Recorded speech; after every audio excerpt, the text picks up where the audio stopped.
Հարգելի հայրենակիցներ, նոյանտապանը կրկին եթերում է եւ հիշեցնեմ, որ այսօր իմ հյուրն է գրող սցենարիստ հրապարակախոս Սոնա Մանուկյանը։ Բարև ձեզ Տիկին Մանուկյան, շնորհակալ եմ, որ մեր հրավերը ընդունել եք եւ հասաք մեր տաղավար։ Տիկին Մանուկյան,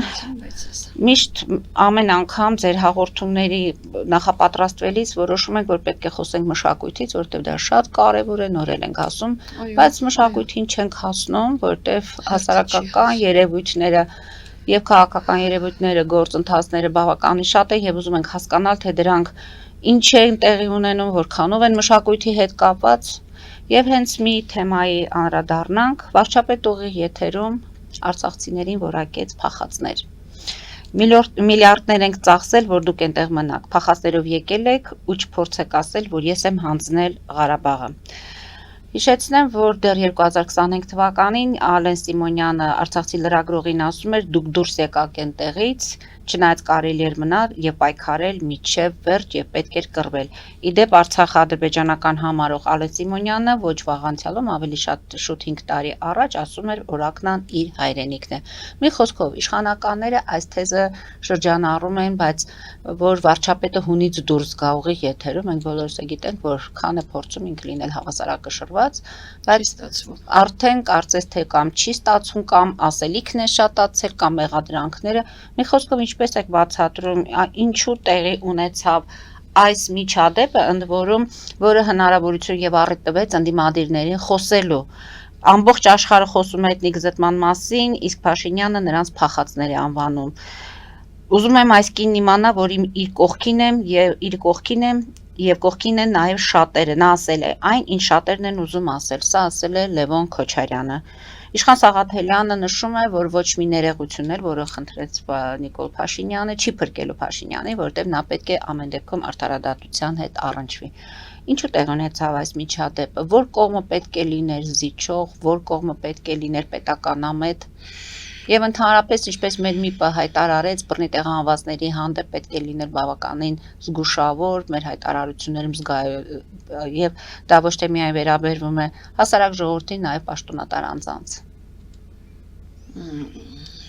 Շնորհակալ եմ հարցի համար, ցավոտ հարցի համար, շատ նոր կատարված մի իրավիճակ, որը եւ քննադատում են եւ արդարացնում են։ Ես կարդացի ժողովրդի այդպես մեկնաբանությունը, ոմանք քննադատում էին կնոջը, ոմանք Փաշինյանին էին քննադատում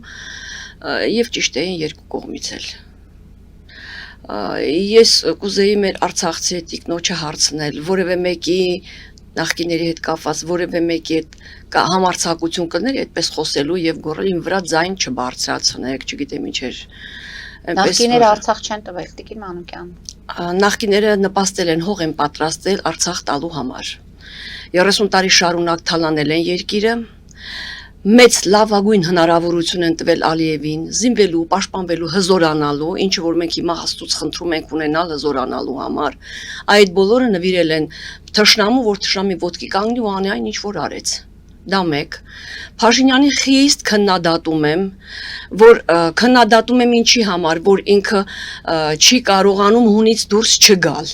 Հունից դուրս գալ էր նշանակում բացեիբաց այդ նույն մեղադրանքը եւ խորհրդարանում եւ տարբեր լրատվամիջոցները Փաշինյանին մեղադրել են, նա դրա համար պատասխանել է։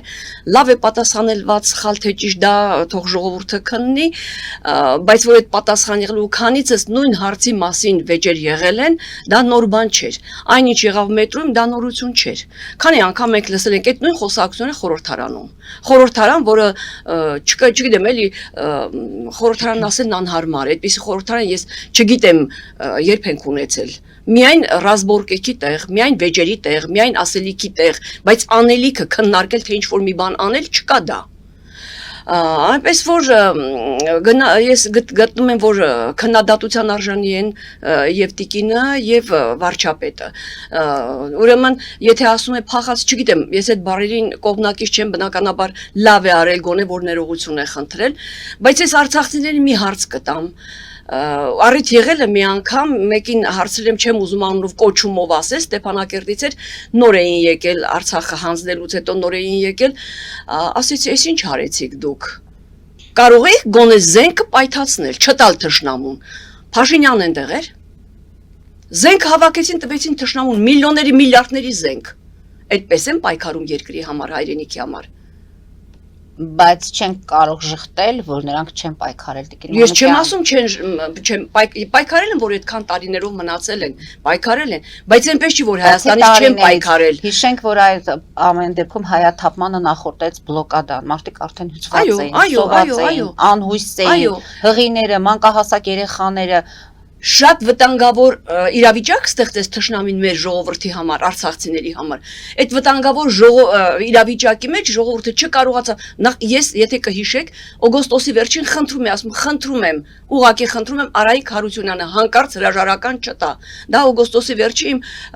հարցազրույցներից մեկի ժամանակ եմ ասել։ Ինչու տվեց, դա դասալքություն էր, ինչի տվեց հրաժարական։ Ինչու բերեցին ոչ լեգիտիմ իշխանություն։ Ու որևէ մեկը Արցախից նստել ու քննադատել է թե այս ինչ արեցին Արցախի գլխին, Արցախի ժողովրդին։ Մեղավոր է Նիկոլ Փաշինյանը, մեղավոր է Հայաստանի Հանրապետությունը։ Այո, այն դեպքում երբ որ իրենց կանգնելը երաբրուն տեղ չկա։ Ջահելները զովել են կանգնելը ոնց է լինում։ Մենք ստեղ մեր մանկավարժները մի կերպ են գոյատևում, հացի փող չունեն։ Միլիոներ էին ստանում այնտեղ մանկավարժները։ Միլիարդներ ուղարկվում էր։ Այո, բա պիտի ասի։ Պիտի ասի, գիտեք ինչ, վերև Աստված կա, պետք է ճիշտ խոսել։ Ես գիտեք ինչքան եմ քննադատել Փաշինյանին, հիմա հերթը կգա հենց իրեն ուղիղ քննադատելու համար։ Եվ ինչքան եմ ասել լավն էլ վատն էլ։ Լավի համար պիտի լավ ասել, վատին վատ, որովհետև իրոք վերև Աստված կա։ Պիտի հանգիստ խղճով քնես։ Չքննադատել։ Եթե այդ տիկնը մի անգամ ասեր, «Էս ինչ արեց Վիտալի Բալասյանը, որ եկել է ստողու, ինչեր է հայտարարում», այդ նույն Վիտալի Բալասյանը տարիներ առաջ ասում էր, Արցախը Հայաստանին չպետք է միավորվի։ Ես տեսել եմ իմ ականջով շատեր իմ սերնդակիցներ, չպետք է միավորվի։ Գործ չունի Հայաստանի հետ։ Հետո էլ հայտարարում էր Նիկոլ Փաշինյանը պետք է հրաժարական տա։ Հարց.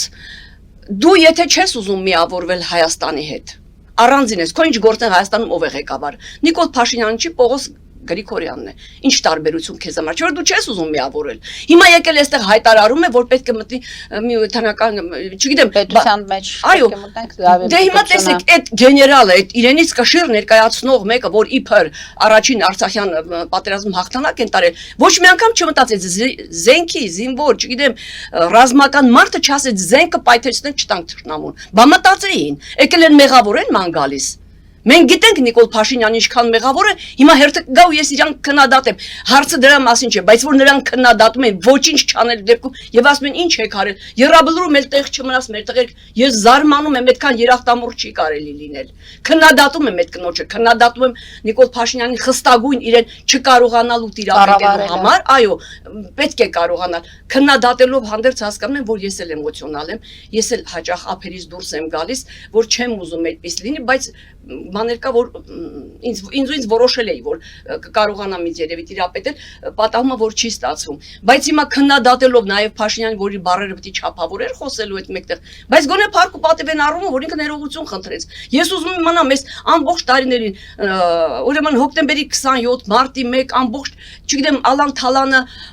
գույք պարտքի դիմաց տալուց մեկ անգամ որևէ տեղացի հայ, թեկուզ հենց Ղարաբաղցիներից լսել են, որ ասեն ներողություն, ես ինչ արինք երկրի գլխին։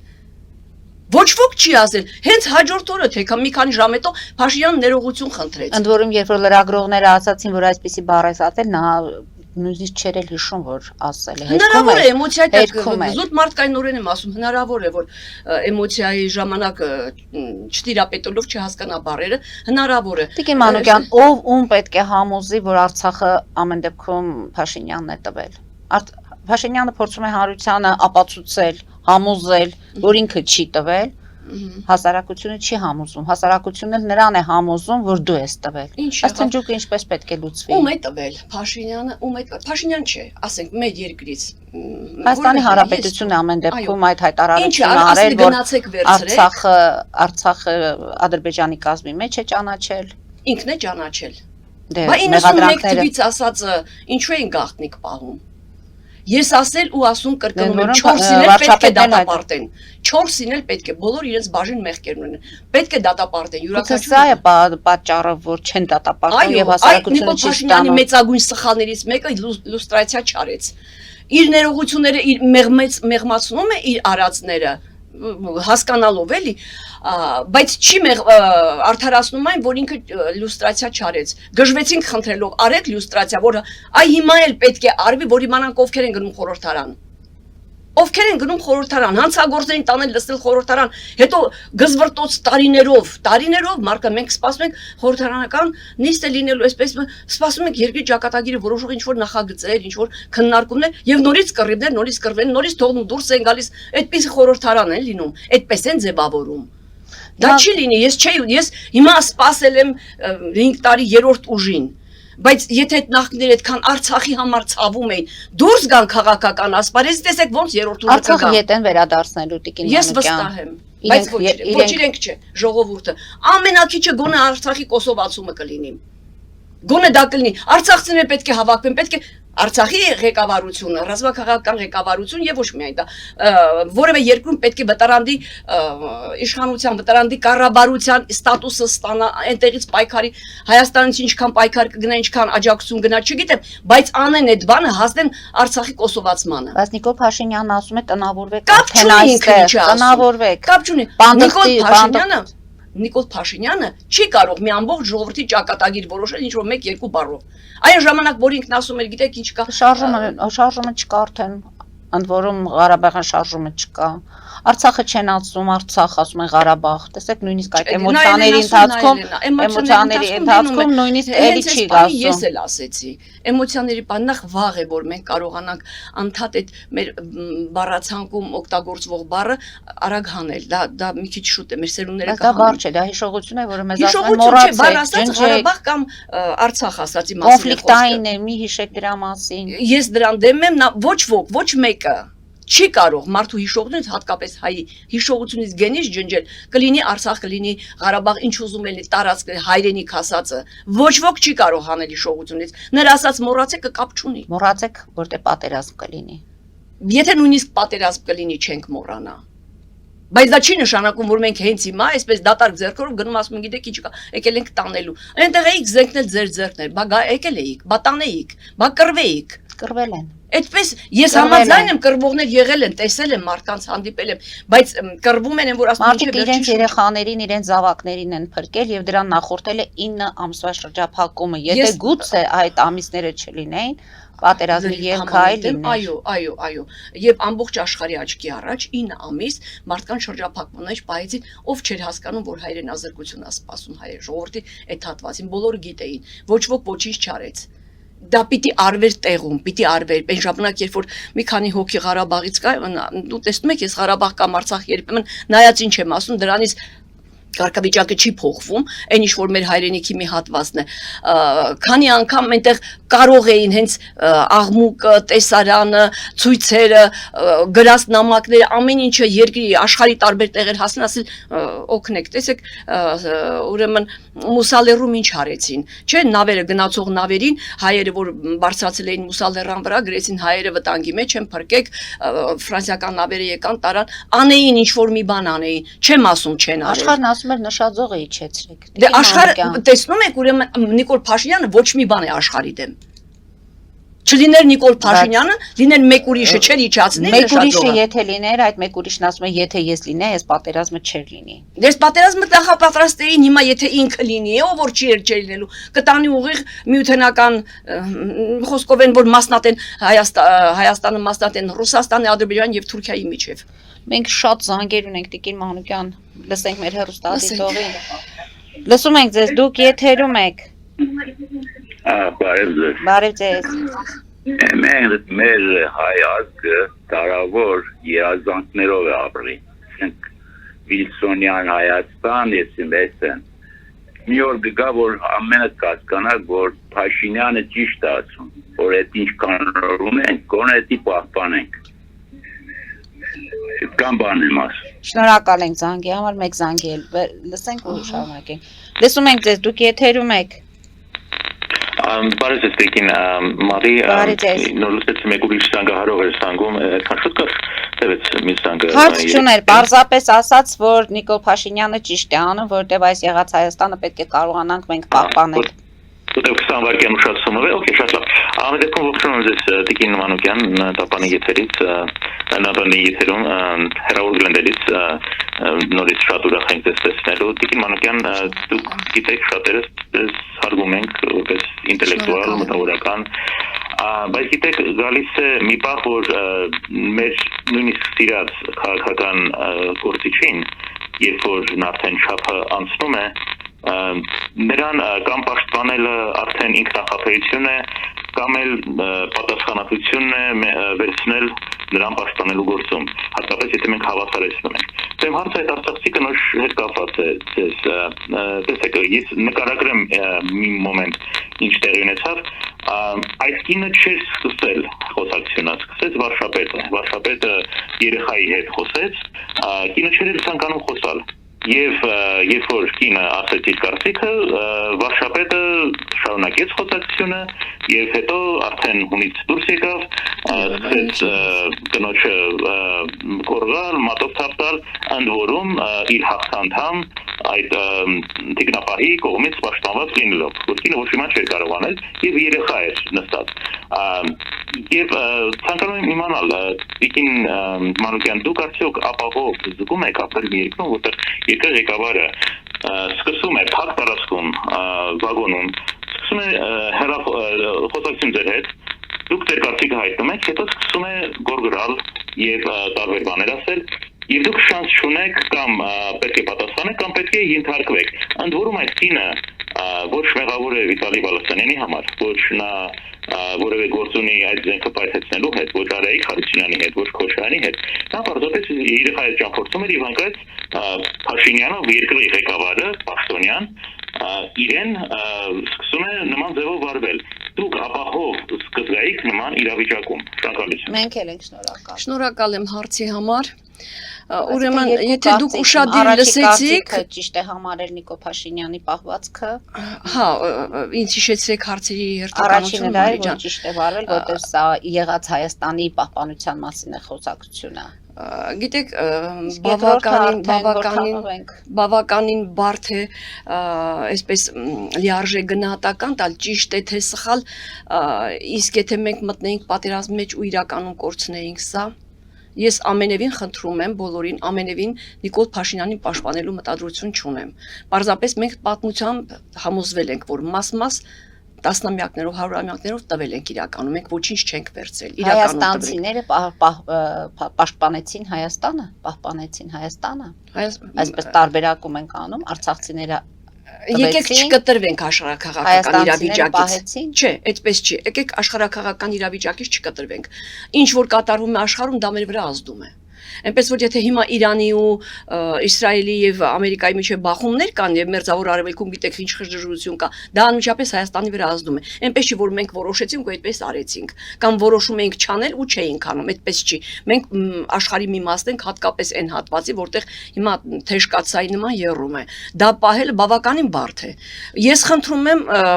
ուրեմն իմ ասելիքները մետեվորները լավ գիտեն, որ ես շատ խիստ եմ քննադատում Նիկոլ Փաշինյանի, երբ նախավերջին իմ հարցազրույցից հետո մեկ ասեց, եթե ես քեզ չճանաչեի, կիմանայի դու անցել ես ընդդիմության կողմը։ Այդ կարգի քննադատ եմ, այնպես որ պաշտպանելու ոչինչ չկա։ Պահել ինչ որ հատված, ինչ որ բան պահել իհարկե պետք էր։ Ես խիստ կասկածում եմ կկարողանայինք պահել, թե չէինք կարողանա, որովհետև մի երկիր, որ քարտեզի վրա մատը դնում ես, էլ չի երևում այդ երկիրը, ու այդ երկրի վրա 8 երկիր են հարձակվել։ Խնդրում եմ ասեք Իսրայելի, ուրեմն սիրիացի վարձկաների, Ադրբեջանի, Թուրքիայի, Պակիստանի, այդ բոլորի դեմ Հայաստանը, եթե նույնիսկ Հայաստանը Ղարաբաղի հետ ինչ էր անելու։ Եղավ այն ինչ եղավ, չէ, կորցրեցինք մի հատված, դեռ ամենը չկորցրեցինք, պահեցին, բայց դա էլ միջազգային հանրության ճնշման տակ իջեցրեք նշաձողը, որը հետագայում գործարքի դիմաց Ռուսաստանի թեթև ձեռքով գործարք արեցին եւ տվեցին, որտեղ դա իրենց պետք է։ Ջերմուկում էլ դեռ նստած են։ Դեռ նստած են, այո, այնպես որ ստեղ երկրի ղեկավար լինելուն թուրքերը չէին նայում, ով է ղեկավար, նրանց համար շատ մեկ է։ Նրանք 100 տարի, որ դեռ Նիկոլի պապերը ծնված չէին, որոշել են թուրանական պետություն ստեղծել, նրանք որոշել են, որ Հայաստանը սեպ է, խանգարող սեպ է իրեն, որտեղ է Նիկոլ Փաշինյանը, որ այդպիսի ծրագիր ունեն, եւ հիմա Էրդողան հայտարարում է մեկ պետություն, 6 պետություն, մեկ ազգ, մեկ ժողովուրդ, միջդեռ դրանից առաջ ասում է երկու թուրքալեզու երկրներ, այո, Թուրքիայի, չգիտեմ ինչ, դա որտեղ է Նիկոլ Փաշինյանը, եթե կոնտեքստից չկտրվենք, պատմական անդրադարձ չանենք, մենք չենք հասկանա իրականում իրար մենակ իրար միս ուտելով ոչինչ չլինի, դա է ասում քիչ առաջ, որ խորհրդարանում այդպիսի հարց չեն լուծում, միայն վեճեր են լինում, միայն իրար մեղադրել է լինում, եթե պատմությունը թերթեք ու նայեք, թե ինչերի գրով ու ինչ է եղել, եւ այո, սխալների, եթե 25-30 տարի առաջ խորհրդարանը մեր չջարդեին, եթե մեր ունեցածը չվաճառեին ու զենքը մենք տեսնում ենք մեր աչքի առաջ բարձրանում էր զինվածությունը, պաշտպանվածությունը, հզորացումը բարձրանում էր Ադրբեջանի, Հայաստանը գնալով անկում էր ապրում, բայց այդպես երկիրը պատերազմի մեջ մտող կհաղթի։ Դեռ լավ է, որ մենք 44 օր փառք ու պատիվ երաբլուրին եւ կռված բոլոր տղերքի մոր այդքան դիմացան, երբ որ նրանք բլիցգրիկով ուզում էին ամբողջ Արցախը վերցնել 1-2 օրում։ Պետք է հաշվի նստել պատմական այդ ամբողջ իրադարձությունների հետ։ Ինչ վերաբերում այս վերջի հարցը, ապահովեք դուք ձեզ գոմ, ուրեմն ապահով Ոչ, ես աշխարհի ոչ մի երկրում ապահով չեմ զգա ինձ Հայաստանից բացի, բայց նաև Հայաստանում, որովհետև քիչ առաջ ասացի մեր տարածաշրջանը պատերազմի մեջ է։ Այստեղ երկրի ղեկավարի մասին է խոսքը։ Հիմա ես կանրադառնամ երկրի ղեկավարի մասին, թե ինչ էր ասում, ինչու ինքը սկսեց խոսակցությունը, ինչ արեց, դրա համար ներողություն խնդրեց, չգիտեմ, ես գոհ եմ գոնե, որ այդքան մարդկային հատկություն դրսևորեց, ներողություն խնդրեց։ Իսկ ինչ վերաբերում է մեր հերոստատողին, որ ես ինչքանով կարող եմ այսպես պաշտպանել այդ աղջկան, ինքը կապ չուներ Վիտալի Բալասանյանի հետ կամ տալու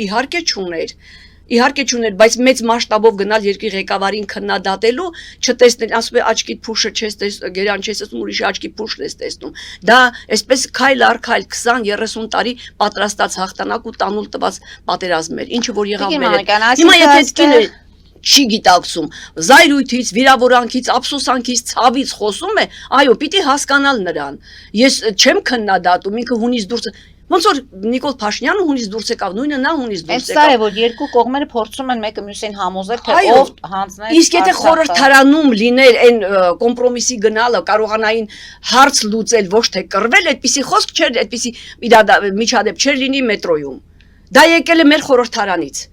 Իմ ասելիքը դա էր։ Եկել է խորհրդարանից, այ ոնց որ հիմա 25-30 տարեկան, 18 տարեկան երեխան իր անունը գրել չգիտեմ,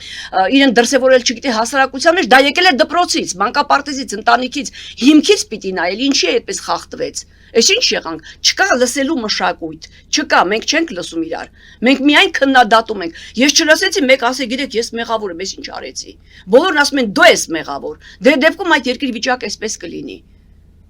Բայց ես ինքս մեկ ասում եմ, դե անտեր երկիր ենք, բան ասում եղբայր, ինչ ես անտեր։ Եթե առիթ լինի Նիկոլ Փաշինյանին, ենթադրենք դուք մետրոյում տեսնեք, ընդ որում քննադատեցին նաև այն մյուս տիկնոջը ծաղիկներով նստած, որ չի միջամտել, կարող էր թեկուզ ինչ որտեղ խոսել եւ այլ։ Եթե այդ միջադեպին դուք մասնակից լինեիք կամ ականատես լինեիք, ինչ կանեիք։ Դժվարանում եմ ասել։ Հերոստատիտողը այստեղ ուզում եմ ասել, եթե դուք հանդիպեք ենթադրեք Նիկոլ Փաշինյանին, այս զրույցը, այս բանավեճը կտանեիք առանց վախենալու, որ հետագայում ձեր հանդեպ չէին լինի։ Ես ամեն դեպքում Արցախի մասին չէի խոսի։ Ինչու ձեզ համարել է։ Չէ, ես ուրիշ, դու գիտեք ինչ եմ ես քննադատում Նիկոլ Փաշինյանին, քննադատում եմ ցեղասպանության թեմաների համար, քննադատում եմ պատմության համար, դու գիտեք իմ քննադատությունները բոլորը գիտեն, ինչքան խորն են ու ինչքան հիմնավոր։ Ես դրա համար չէի անում, որտեվ իմ աչքի առաջ է եղել, որովհետև ես նախ առաջին հերթին իրան քննադատեի, առաջին հերթին, ինչի համար մինչև հիմա չեն պատժվել հոկտեմբերի 27-ի հանցագործները։ Դա ես ասել եմ, կրկնում եմ, մեր պարտություններ, մեր Ղարաբաղի կորուստը, մեր ամեն ինչի կորուստը սկսվել է հոկտեմբերի 27-ով։ Ինչու չեք դնում ձեռքը խղճին ու խոսեք։ Ոչ ոք չի ասում կներեք ինչ, այ դրա համար ես, ինչու լուստրացիա չի արել, ինչու մենք չգիտենք գնում ենք ումը ընտրելու։ Այդ դրա համար եմ ես քննադատում եւ տեղ ունեմ քննադատելու եւ կարող եմ էլի թվել թե պատմության թե ընդհանրապես ամեն ինչի համար իր ելույթների մակում ունեցած ելույթի համար մի անգամ ինձ ասեց այդ ինչ փոթորիկ սարքեցիր վարչապետի գլխին ասի լավ եմ արել այդպես չեն ելույթ ունենում կամ պատմական այդ պատմությունը կեղծելու չգիտեմ ինչերի հետ կապված որ չի անդրադառնում Ալիևին կամ ընդհանրապես հակառակ կողմին քննադատում եմ շատ խիստ ես չէի ուզենա այդպեսի երկրի ղեկավար ունենալ ես չէի ուզենա Բայց բերեք որ ասում եմ Աստված կա վերևում, բերեք արդար դատենք, որպիսի մեր մոտ հաշտություն լինի։ Քիչ առաջ գալիս եմ տրանսպորտը լիք խցկված, վարորդը խնդրում ասում է ժողովուրդ, հետ գնացեք, մարդիկ նստեն, ոչ ոք տեղից չի շարժվում։ Բայց տեղ կա որ գնա։ Տեղ կար, այնպես տեղ չկար, որ գնային ու նստեին, բայց մի քանի հոգի եկան, մոտեցան դրան ու հետ դարձան։ Բայց կարող էին, չէ, մի քիչ իրենց նեղություն տալ, մի կողմ գնալ, որ այդ մարդիկ էլ բարձրանային։ Այստեղ Նիկոլ Փաշինյանը մեղավոր չկա, քաղաքի ճիշտ կառավարումը, իշխանությունը։ Քաղաքի ճիշտ կառավարում, բայց նաև դաստիարակություն, նաև բաստողում, նաև այդ 30 տարիներին Հայաստանում միջին խավի վերացումը։ Չկա, միջին խավ չի եղել։ Մի ժամանակ մի մտավորականը մեկին տեսնում եք փողոցում հարգանքով բարևում կարմրում անցնում եք։ Հիմա շատները ոսում են այնպես արամարանքով են, որովհետև արժեք չկա։ Այդ արժեքների կորստի համար եմ ափսոսում։ Այ դրա համար էի մշակույթից ուզում խոսել, բայց խորհրդարանի այս աշխատանքը, այս պահելաձևը, այս գզվրտոսները չեն թողնում, որ մարդ կենտրոնա իր երկրի, իր հայրենիքի հզորացման համար։ Ամեն դեպքում դուք վարչապետի հետ բանավեճ մեջ մտնելուց ես կմտնեի, իհարկե ես կմտնեի եւ ես շատ խիստ քննադատ էի։ Ու ես կարծում եմ իմ քննադատությունից ինքը չէր կարողանա խուսափել։ Եվ նույնիսկ վստահ եմ։ Բայց այդ հարցում, ինչը որ բերել են խորհրդարանում, այսպես անընդհատ խմորումներ են անում, այդ հարցում ես չգիտեմ, էլի իրական հանցագործները լռում են։ Հիմա ես մի անգամ օրինակ բերել եմ, էլի եմ ասում, Աստվածաշնչյան մի օրինակ, երբ որ Հիսուսն ասում է անառակ կնոջը քարկոծելու համար, ասում են Հիսուսն ասում է առաջին թող քարը նետինա, ով որ մեղք չի գործել։ Բոլոր իրենց ձեռքի քարերը գցում են, բոլորը մեղք են գործել։ Եղբայրես ինչ եք անում, ուզում եք երկիր կառուցել, հզորացնել, մի հատ է ձեռքի քարերը այդում եք մեղավոր գտնում։ Բոլորը ձեր բաժին մեղք կունեք։ Բոլորիդ պիտի, չեմ ուզում կոպիտ բառերով ասել, պիտի կախեն ուղակի։ 4-ից ոչ մեկը խուսափելու բան չունի։ Մի քիչ Նիկոլ Փաշինյանին կարելի է այսպես խուսափելուց դուրս այդ հանցանքը ավալ թեթև անելու, հանցանք կա դրանում ոչ մի խոսք, թեթև անելու, որ ինքը գոնե ներողություն է խնդրում ժողովրդից, գոնե շփվում է ժողովրդի հետ, գոնե իր օրոք քաղաքում, ասեն քաղաքական մարդկանց չեն սպանում։ Շփվում է զուգահեռել սպառնալիքների, ինչ որտեղ անընդհատ պատերազմի մասին է խոսում, դա սպառնալիք է համարում հանրությունը եւ հայտարարում է, որ սեպտեմբերին աղետաբեր պատերազմ կլինի, եթե քաղաքացիական պայմանագիրը սահմանադրական մեծամասնություն չստանա։ Նույն այդ խաղաղություն ասող վարչապետը խոսում է անընդհատ պատերազմի մասին իր հանդիպումների ժամանակ, եթե մենք չընտրվենք։ Դա ինչ է նշանակում, այսքան ժամանակ այդ խաղաղությունը չկարողացան բերել այնպիսի հենքերի վրա, որ եթե Նիկոլ Փաշինյանը չէր, ընդ որում Ռոբերտ Քոչարյանն ասում է պետք է հենց հասարակության մեջ կոտրել այդ Փաշինյանի անձի հետ կապվող խաղաղությունը, որ եթե ինքը չլինի։ Լավ, համաձայն եմ, իսկ քո հանդեպ, քո եմ ասում հանդեպ պարոն Քոչարյան, ոնց կոտրել այդ հակակրանքը, որ տարիներ շարունակ, հոկտեմբերի 27-ով, մարտի 1-ով ու չգիտեմ ինչերով եկակ այդ տրամվայի գծերը ծախելու այդ գույք պարկ, բա այդ դա ոնց պիտի կոտրեք հանեք ժողովրդի միջից։ Բերեք մի հատ դրա մասին էլ խոսենք։ Նկատի ունեք նա չի ունենալու ընտրազանգված մարդիկ չեն ընտրելու։ Դե գիտեք ինչ կա։ Իրենք վստահ են, իրենք անցնելու են եւ չգիտեմ ժողովրդին հույս են տալիս, որ 2 ամիս հետո Նիկոլ Փաշինյանը չի լինելու, այնպես որ հիմա ես մի բան ասեմ, ինձ 16 թվականի քարորիա պատերազմից հետո բանավեճեր հաճախ լինում էին, ասեցին, որ դե երկրում չկա անդիմություն, դե երկրում այսպես չի լինի, ես միտեղ ասեցի, որ այնպիսի անդիմություն, ինչպիսին կա Հայաստանում, ոչ մի երկրում չկա։ Բայց այդպիսի բան չի կարող լինել։ Ասիկ Հայաստանի անդիմությունը շատ ավելի ուժեղ ու հզոր է։ Դուք կտեսնեք, որ դա կլինի, այդ հզորությունը կերևա։ Եվ ես դա մոռացել եմ, դրանից մի 3-4 տարի հետո զանգում է ինձ մեկն ասում է, լսի, դու ասում ես, տենց սարսափել մեծ թվով անդիմություն կա Հայաստանում։ Որտեղից գիտեիր, ասի ինչի մասն է խոսում, ասես 18 թվի տեսակ ինչքան ժողովուրդ լծվեց երկիրը։ Ողողեցին փողոցներ, այդ բոլոր անդիմություններ, ասի ես դա գիտեմ, որ դա էր անդիմությունը։ Դա էր անդիմությունը։ Ու այդ անդիմությունից Քոչարյանը ձայներ է ուզում։ Ես չգիտեմ,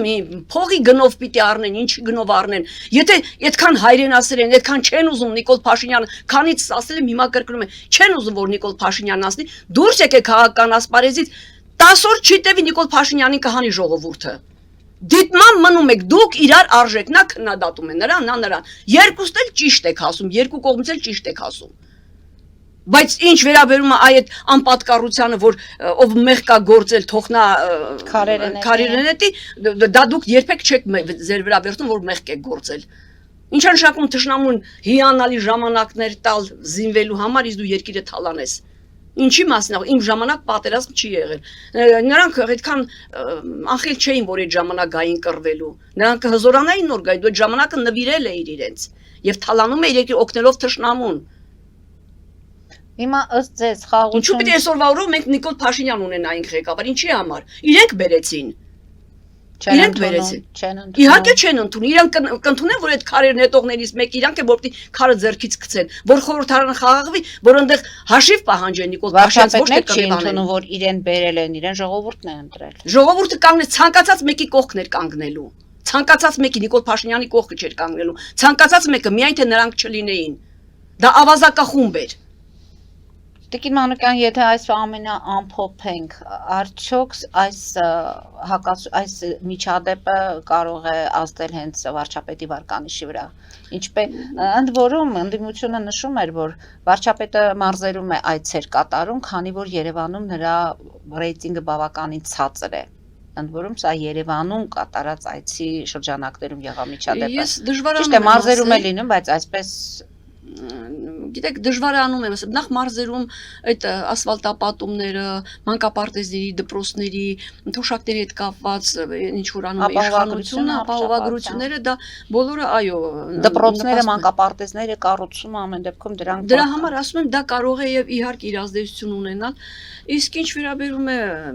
չգիտեմ, մետրոյի արածը կարող է իր հեղինակության վրա ազդել, դա ժողովուրդը ինքը կարող է, որովհետեւ ես նայեցի այդ արձագանքները եւ լավ եւ վատ կար, պատկերացրեք, դժվարացա ասել ով էր ավելի շատ կողմնակից վարչապետին եւ ով այդ կնոջը։ Ես երկուսի էմոցիոնալներ նոր ասեցի հասկանում եմ եւ դա գալիս է խորհրդարանից։ Եվ այս միջադեպը նորից սեփ խրեց արցախցիների եւ տեղացիների։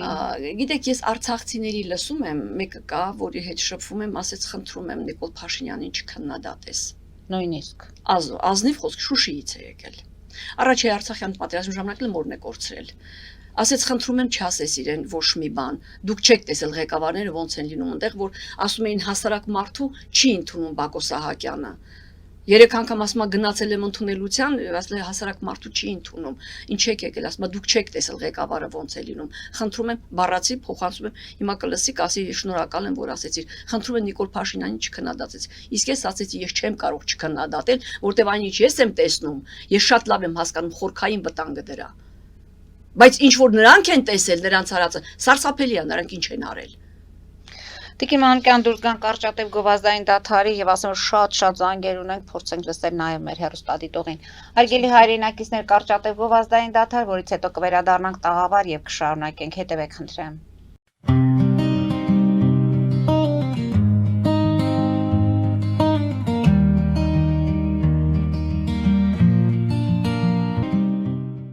Ֆելիչե ժամանակակից ատամնաբուժական կլինիկա։ Այստեղ հարմարավետությունն ու խնամքն առաջնային են։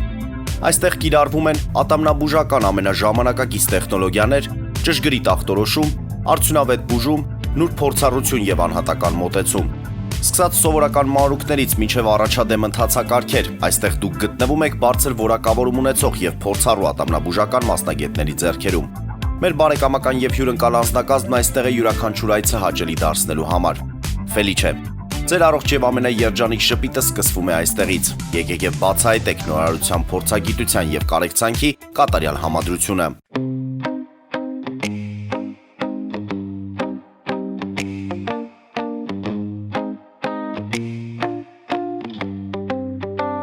Երևանի եւ Զովունի սահմանին գտնվող Ալպիական թաղամասում սկսվել է 2, 3 եւ 4 սենյականոց բնակարանների նախնական ամրագրում։ Առաջարկում ենք նաեւ թաունհաուսներ արդեն պատրաստ եւ կառուցվող։ Բնակարանների արժեքները սկսվում են 50,000 ԱՄՆ դոլարից մինչև 140,000 ԱՄՆ դոլար, իսկ թաունհաուսներինը 160,000 ԱՄՆ դոլարից 170,000 ԱՄՆ դոլար։ Մանրամասների համար այցելեք մեր պաշտոնական կայք alpiakan.am կամ զանգահարեք +374 44 201 066։ Ամրագրում կարող եք կատարել մինչև ապրիլի 30-ը։ Ալպիական թաղամաս, ձեր նոր տունը հայրենիքում։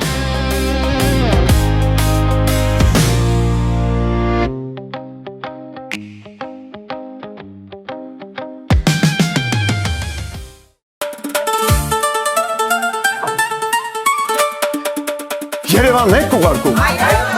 Օթանավով։ Երևանն են ուղարկում։ Ստեղ ուղարկում են, Երևանում ստանում են $1.99 cent։ Սենսացիա։ Այ սենսացիան է սա։ Ծրիա։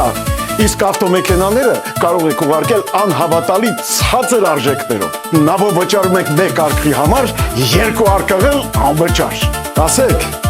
Աշոտ դա ուղարկել։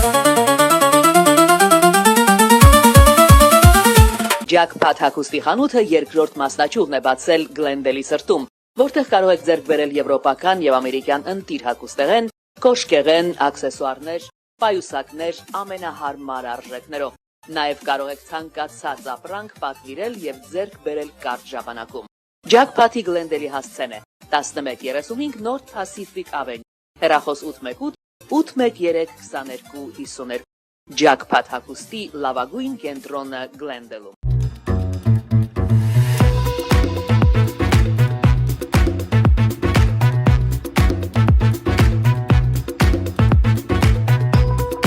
Արարատ ռեստորան, ընտանեկան եւ ընկերական ժամանցի լավագույն հասցե, սիրված արտիստներ, հյուրընկալ մթնոլորտ, հարուստ ճաշացան, անմահական խորտիկներ։ Արարատ ռեստորան, հասցեն անփոփոխ, սիրով սպասում ենք ձեզ։ Լավագույն պաղպաղակ, բնական, համեղ եւ մատչելի գներով պաղպաղակը կարող եք ձեռք բերել բոլոր հայկական խանութներում։ Պահանջեք հայկական պաղպաղակ, Թամարա պաղպաղակ։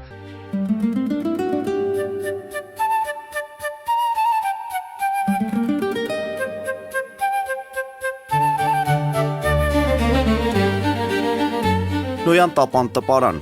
Նոյան տապան հրատարակչություն, շարվածքից մինչև տպագրում, զանգահարեք, գրեք, այցելեք, միասին պատրաստենք ձեր գիրքը, ամսագիրը կամ թերթը, որտեղ նշվելու է, տպագրված է Նոյան տապանում։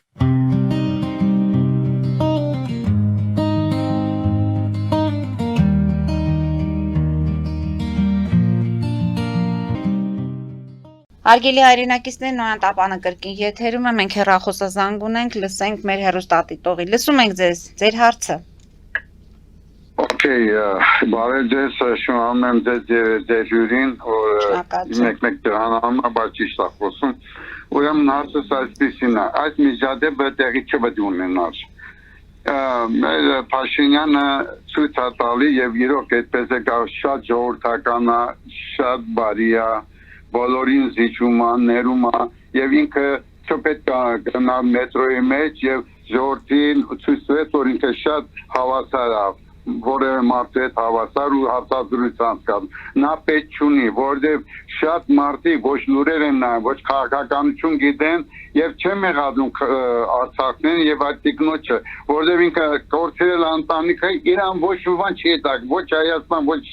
վարչապետ, ոչ բան։ Ինքը կորցրել ընտանիքի երեխան, իհարկե բան չի երևում։ Հիմա ինչ վերաբերում է արցախցիներին,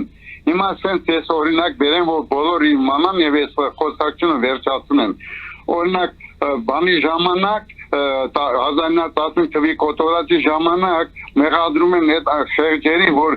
ծնողներ էին, մեծահասակներ են, ջահելները գնացել են, կռվել էին, մեկը երեխաներ, մանուկներ են, ասում են ինչու է թուրք ասկարների դիմաց ապստամբություն չարին, չհարձակվեցին, բան չանեն, այնտեղ ոչ զենք ունեն, ոչ բան։ Հիմա մեր այդ հերոս Արցախի ժողովուրդը, որ Արցախյան պատերազմը հաղթեց, առանց զենքի, առանց բանի անփորձանք, հաղթեցին եւ իրանք փորձ ունեն, մոտարապես 70-80% իրանք տները զենք ունեն, 1 բիլիոն 200 միլիոնանոց զենքը առանց օգտագործած ունեին։ Այնտեղ ընդդիմություն չկար, որ ասենք իրանք ղեկավարությունը բաներ, ծախված էր։ Թուրքերին կամ փողի համար ծախված էր, ընդդիմություն չկար, կազմակերպեին, եթե թրջունը որ թրջուն է։ Խնդրում եմ ավարտեք ձեր խոսքը։ Հա, վերջացնում եմ, միտք ասեմ, որ այս խոսակցությունը հասկանալի արդեն։ Ուրեմն որ հազակում են գիտի, որ մեռնելու է մայրը, հայրը, իրա թրջունին գալիս են ձակին, որ սպանի ավելի հզոր է։ Ինք իրական կտալով պաշտպանում է երեխուն, ամբողջ պապենական երեխաներին Լավ, ավարտեք խնդրում եմ, մեր ժամանակը մոտ։ Ավարտում եմ, ինչու իրանք Այո, ինքը պետակրվեին եւ Հայաստանի 30% Ղարաբաղցիներին կետան կպաշտպանեն, հայրենացի հայերի կետան եւ աշխարհը կպաշտպաներ Եղիշե Չարենցի ամբողջները խելագարված։ Դա ես անջատում եմ, ստիպված եմ, որտեղ մեր ժամանակը արդեն հասկանալի է կա մեր հերոստատիտողի տեսակետը։ Ես անկեղծ ասած ինքը պատմությունից խոսեց, 18 դիտարկումը ճիշտ էր, այո, դիտարկումը ճիշտ էր, բայց հարցը չհասկացա։ Հարցը հետևյալն էր, ամեն դեպքում գտնում է, որ արցախցիները պաշտպանվել են, արցախցիները պաշտպանել են, եւ եթե մանուկ ու երեխա էին մնացել, այդ դեպքում ինչպես կարելի ասել, որ նրանք այս պետք է անեին կամ այն պետք է անեին։ Եվ տիկնոջը արցախցի կնոջը չի մեղադրում, որտեղ նա կորցրել է հայրենիք, տուն, տեղ, ընտանիք։ Նրան հետաքրքիր չի վարչապետը, նրան հետաքրքիր չի Հայաստանը։ Ես չմեղադրեցի, ես հասեցի, որ ինքն էլ էմոցիաներով տրվեց։ Գուցե այս 8 տարիների ընթացքում մոտեցումը ճիշտ չէր արվել, որ այդ կինը հիմա Նիկոլ Փաշինյանն ինչպես է ասում, տնավորվեք այստեղ։ Գուցե այնքան պետք է այս 8 տարիների ընթացքում նրանց հանդեպ լիներ այդ վերաբերմունքը, տնավորված լինեին։ Որ այսօր 8 տարիներ չի, Մարի ջան, նախ ասենք, որ դեռ 2 տարի է, որ իրենք այստեղ են։ Ամեն դեպքում այդ տարիների ընթացքում ինքը պիտի կարողանար այնպես աշխատեր, որ խորհրդարան եկած մարդիկ կարողանային իրար լսել, առաջին հերթին իմ այսպես որ ասում եմ գաղափարն է, որ այս ամեն ինչը երկրում ստեղծված է բոլոր իրավիճակ գալիս է խորհրդարանից։ Ես դա համոզվել եմ, ուրեմն ստեղծված իրավիճակը, որից մենք չենք կարող դուրս գալ, եկել է խորհրդարանից։ Մի կողմը, որ իրեն մտածում է, որ ինքը պարտված չի ու եկել է անդադ խանգարելու կամ չմասնակցելու նիստերին կամ եւ ստանալու պարգևավճարները եւ թողնելու դուրս գալու, այդ բոլոր անպատժելիություններ, որ ինչ ուզեցին արեցին, դա Նիկոլ Փաշինյանի թուլությունն էր։ Եթե լիներ լուստրացիա, շատ լավ կհասկանանք խոսքը ինչի մասին է։ Ու նրանք չէին գնալու խորհրդարան։ Եվ կարողանային լսել իրար։ Եթե խորհրդարանում հարց լուծվեր, մեր արցախցի տիկինը շատ ավելի հանգիստ ու կհասկանար ինչ է։ Ոչ թե նրանք կգային ու կասեին, «Էս ինչ արեցիք, դուք պատերազմի կուսակցություն եք, մենք խաղաղության կուսակցություն», այդպիսի հարցեր չէին լինի։ Կհասկանային, նախ կհասկանային հայոց պատմությունը, կհասկանային որտեղից ենք սկսել, որտեղից սկսվեց մեր պարտությունը, ինչքան ժամանակվա պարտություն է դա, որ մենք արձանագրեցինք 20 թվին, հետո 23 թվին, այդ բոլորը պիտի հասկանային։ Ոչ թե միանգամից ասեին, գիտեք ինչ կա, ձեզ ծախել են։ Այդպես չի, ծախվել են աստիճանաբար։ Ես քիչ առաջ ասեցի, բազմիցս ասել եմ, այդ ծախվելը, պարտվելը սկսվել է հոկտեմբերի 27-ից։ Դա եղել է։ Այդպես որ լիներ մեր արցախցի տիկին, այդպես չէր բորբոքվի։ Վստահաբար կիմանար, որ դա է։ Եվ հետո, եթե դա լիներ, Արցախի կորուստ մենք չէինք գրանցի այսօր։ Եթե մենք իմանայինք ժամանակին մեր սխալը կանգնեցնեինք, Արցախի կորուստ չէր լինի։ Իսկ ինչ վերաբերում այդ միջազգային հարաբերին ասում եք, այսպես պիտի լինի, ոչ ոք չի կարող երաշխավորել։ Քնում արտանում ես առավոտը բացարձակ ուրիշ իրավիճակ է աշխարհում։ Աշխարհի մի ծայր միջավայր։ Համար ընդդիմադիրներն ասում են, այդ խաղաղությունը պետք է լինի երաշխավորված։ Գոնե 3-4-5 հզոր ազդեցիկ պետությունների հետ։ Օրինակ դա իսկ ընդդիմադիրները երաշխավորում են իրենց վերած։ Գագիկ Սարոկյանն է ընդորում դրա մասին խոսում։ Ուրեմն ասեմ Մարի ջան, ես ոչ ընդդիմադիրներին եմ հավատում, ոչ Նիկոլ Փաշինյանին, որ խաղաղություն կգա ու կլինի դա։ Չեմ հավատում, միշտ ասել եմ, եւ ոչ էլ Էրդողանի կամ Ալիևի խոսքին ու երթմանը։ Քանի անգամ ես բազմիցս կրկնել եմ, որ եթե նրանք անգամ Ղուրանի վրա ձեռք դնեն ու երթվեն, որ խաղաղություն կլինի, ես չեմ հավատում։ Ով ուզում է լինի Հայաստանի ղեկավարը, իշխանության գա, միևնույն է խաղաղությունը մեզնից չի կախված։ Կախված է նրանից, ով որ մեզ այսպես թշնամի է ընդունում ու ուզում է, որ այս տարածքում Հայաստան երկիր չլինի։ Նրանք պատմության մեջ գրում են Հայաստան չի եղել։ Նրանց Հայաստանը Եթե նախագահն ասում է խաղաղությունը կախված է մեկ մարդու տրամադրությունից, դա Ալիևն է եւ Նիկոլ Փաշինյանի հաշվարկներից։ Չէ, այդ ինք իրենից էր կախված։ Ինքը ժամանակին ամեն բայց եւ նա վստահաբար ասում է, չէ, մատնացույց արեք, որ 10 տարիների ընթացքում երբ ինքը կառավարել է երկիրը, սահմանի նույնիսկ կրակոց չի եղել։ Ում ժամանակ չի եղել Ռոբերտ Քոչարյանի։ Ռոբերտ Քոչարյանի ժամանակ կրակոց չի եղել։ Չի եղել, սահմանային միջադեպեր չեն եղել, մենք չենք ունեցել։ Չի եղել, որովհետև թշնամին չէր ուզում, որ բորբոքեր կռիվ լինի, որտեղ ինքը պիտի հզորանար, որ երկիր վերցներ։ Ոչ թե մանր հենց Ռոբերտ Քոչարյան անձն էր այս ամենը։ Ռոբերտ Քոչարյան անձը Ալիևի հետ Heydar Aliyev հետ չէր գնում բանակցությունների, Մեղրիի մասին չէին խոսում Ռոբերտ Քոչարյանի հետ։ Բայց Մեղրին չի տվել Ռոբերտ Քոչարյանը։ Թողեցին, որ տա, ես ինքս մասնակից եմ եղել Հյուսային պողոտայում։ Արցախը չի հանձնվել թշնամուն Ռոբերտ Քոչարյանի ժամանակ։ Գիտեք ինչ, փաստերը այդպես արձանագրելու համար, ինչ որ այդ օրվա արածը չի լինում։ Ես ասում եմ, ցորենը երբ որ ցանում են գարնան, ինքը ծլարցակում բերք է տալիս ամառվա վերջերին։ Այնպես չի որ այդ ցանած սերմերը այդ ինչ որ եղավ մեր գլխին հոկտեմբերի 27-ից չի սկսվել։ Ինքը չի արել, ինքն է արել։ Եթե ես քննադատում եմ Նիկոլ Փաշինյանին, իսկ ես շատ եմ քննադատում։ Թող որևէ մեկը չմտածի 4-ից որևէ մեկը, դուք գիտեք հիշում եք 22 թվին այո այդ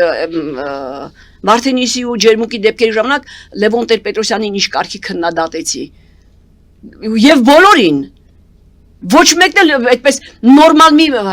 հայրենասիրական ասեմ, մարդասիրական, չգիտեմ ինչ, մի բան ասեմ, երկրի մասին չի մտածել, թող չխոսեն, ոչ մեկը, 4-ից ոչ մեկ իրավունք չունի գնա իշխանության։ Բայց ամեն դեպքում նրանք ընտրական արդեն։ Եվ նրանք անում են, որ երրորդ ուժը չգա, որ առողջ ուժը չգա, որ երկիրը փրկողը չգա, որտեղ որ եկավ 4-րդ կաշահան կանի, կներեք բարերիս համար։ Տիկին Մանուկյան, մեզ մնաց ընդամենը 2 րոպե ժամանակ, չեմ կարող ձեզ չհարցնել ձեր կարծիքը Ցեղասպանության տուն-թանգարանի տնօրենին աշխատանքից հեռացնելը եւ վարչապետը դրա մասին ակնհայտ հայտարարեց, որ իր հրահանգով է եղել։ Եթե մենք հարցազրույցը սկսեինք հենց այդ հարցով, որևէ լավ խոսք Նիկոլ Փաշինյանի մասին ես չէի կարողանա ասել, որևէ լավ խոսք, եթե սկսեինք։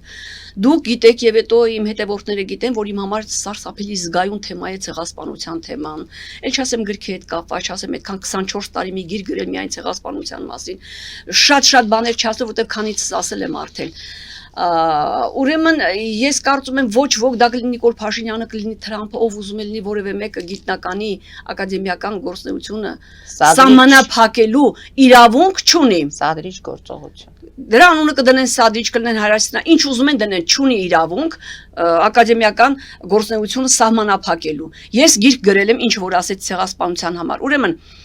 3 տարի տևել է մինչև ես փակել եմ այդ պարտքը հրատարակչությանը, բարեբախտաբար հրատարակչացեց երբ կուզես փողոտուր 1.300.000 3 տարի է տևել 50 հատ գիրք, երբ լռում է մարդկությունը, անվճար ես բաժանել եմ Ծիծեռնակաբերդու մարդկանց ու մկարծել եմ որ կկարդան։ Այո, եւ հետո 25 գիրք, կարծեմ 25 կամ 1-2 ավել պակաս նվիրել եմ անվճար, ես այդպես դժվարությամբ տվել եմ դրա գումարը, բայց անվճար նվիրել եմ այն մարդկանց շինարարներին, ճարտարապետին ովքեր որ Նեմեզիս օպերացիայի վերաբերյալ այդ հուշարձանը արեցին, անգամ նվիրել եմ մարդկանց, ում ես չեմ ճանաչում, բայց հյուրասիրել են այդ հուշարձանի վրա աշխատող մարդկանց, այդ սրճարանի մարդկանց եմ նվիրել այդ գիրքը, որ իմանան բոլոր, շատ կուզեի դա թարգմանվել անգլերեն, շատ լեզվներով անգլերեն հատկապես։ Տիկին Մանուկյան, մի հայտարարություն անեմ ես հեռուստադիտողների համար, հարգելի հայրենակիցներ, մենք քիչ հետո դուրս կգանք ABC հեռուստաընկերությունից եւ կշարունակենք մեր զրույցը Նոյանտապանի պատրոնում, այնպես որ կարող եք դեռ հետեւել։ Ձեր միտքը ավարտեք Տիկին Մանուկյան։ Միտքը ավարտեմ, ուրեմն այդ գրքերը անվճար որ ցեղասպանության մասին է, որ այո, հենց Սումգայիթի ջարդերի մասին է։ Այո, 20 թվականի պատերազմի մասին է, նվիրել եմ ու ոչ ոք իրավունք չունի ինձ ասել ինչ ես նվիրել, թե ինչ եմ գրում հիմա, ես չգիտեմ էլի այդ գրքերը շատ մեղմ կլինեն հիմիկվա գրածի հանդեպ։ Ու դա պիտի բաժանվի աշխարհով մեկ։ Ով ուզում է լինի, ինձ ոչ ոք չի կարող արգելել։ Քննադատում եմ շատ խիստ։ Շատ խիստ եմ քննադատում, գիրքը պետք տեղը հասել, իսկ շատ ճիշտ են արել։ Շատ, բայց լավ էր, որ J.D. Vance-ը հետո հանկարծ X-ի բլոկում հանում է այդ հայտարարություն ցեղասպանության մասին։ Այդ լավ էր, բա մենք պիտի աշխատենք, թե չէ։ Բա գիտնականները չանեն ով ան, իրենք են առողները։ Իրենք են մակում ջուրը բերանառնող կանգնողները, որ թշնամուն չեն հակադարձում, պատմություն են կեղծում։ Ամբողջ հայ ժողովրդի պատմությունը վերցրել իրենց իրաց չեղած պատմությունը վերագրում են հայերին։ Պիտի թողնենք այդպես մնա։ Նկատի ունեք հարմար պահեր եւ ճիշտ։ Շատ ճիշտ է արել, քիչ է արել։ Ես որ ընդեղ մի 10 գիրք լավ կնվիրեի։ Իսկ ինչու չպետք է անի, բայ ինչու պիտի Էրդողանը գրքեր ու չգիտեմ ինչեր նվիրի, հանկարծ մենք ոչինչ չանենք։ Նրանք խոսեն պատմությունից, որ պատմություն չունեն, հիմա ես մի լավ բան եմ գրում, չգիտեմ, մի խոսքով։ Նրանք իրենց չեղած պատմություն աշխարհով մեկ թմբկահարեն, քարտեզներ ու չգիտեմ ինչեր բաժանեն անվճար այստեղ այնտեղ, ու մենք լռենք։ Լավ է արել Գզոյանը, շատ լավ արել, բրավո իրեն։ Շատ շնորհակալ եմ իրենց, ես ինքս ավելին կանեի։ Մի խոսքով գնանք ընտրության խղճի մտոք, առանց կաշառվելու, առանց փողեր վերցնելու, ամոթ նրանով որ փող կվերցնի ընտրության գնալուց։ Եվ հետո եթե ստիպված վերցնում եք, գոնե փողը վերցրեք, գնացեք ձեր խղճի մտոք, էլի մի տվեք նրանց, ովքեր ձեզ կաշառում են, ձայն մի տվեք դրանց։ Տիկին Մանուկյան, այդ երրորդ ուժը տեսնում եք դուք հիմա։ Ես շատ հաճախ եմ տեսնել, հիմա հետո հասկացա, որ այսպես թոհբոհի ժամանակ երրորդ ուժի համար վտանգավոր էր, որ ինքը գար։ Իսկ կա մեկը, այո, որ էլի երրորդ ուժ եմ համարում, շատ կուզեմ, որ անցնի խորհրդարան։ Շատ կուզեմ։ Իսկ մարդկանց ինչ ասենք իմ կարծիքը ասելու, կուզեմ խնդրել ուղղակի ռուսամետ ուժերին ձայն չտալ։ Մնացածումը կուզեն տան։ Հետևենք զարգացումներին, Տիկին Մանուկյան, շնորհակալություն եմ հայտնում, ցավոք կրկին մշակույթի մասին մենք չհասրեցինք շատ ափսոս խոսել, բայց այն ինչի մասին որ հայրենիք դա մեր ցավոտ տեղն է, որը այս բացերն է, որ իրականում այս իրավիճակում եթե մենք հոգևոր հայրենիքի մասին ժամանակ տրամադրենք խոսելու, ոչ մետրոյում, ոչ էլ փողոցում, ոչ էլ տրանսպորտում այդպիսի բաներ չի լինի։ Եթե հոգևոր հայրենիքի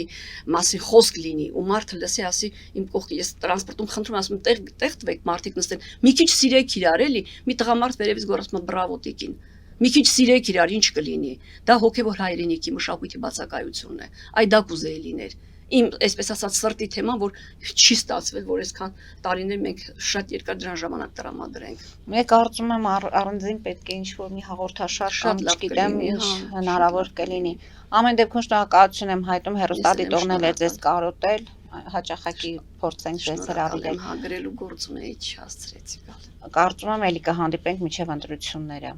որտեղ իրադարձությունները անգամ արագ են զարգանում, որ անգամ ապրիլի երևի, բայց ընտրություններից առաջ չգիտեմ, եթե լարված չլինեմ։ Ապրիլ 24 ցեղասպանություն ձեր ամենասրտամոտ թեմաներից մեկն է։ Շատ սրտամոտ, շատ ցավոտ թեմա։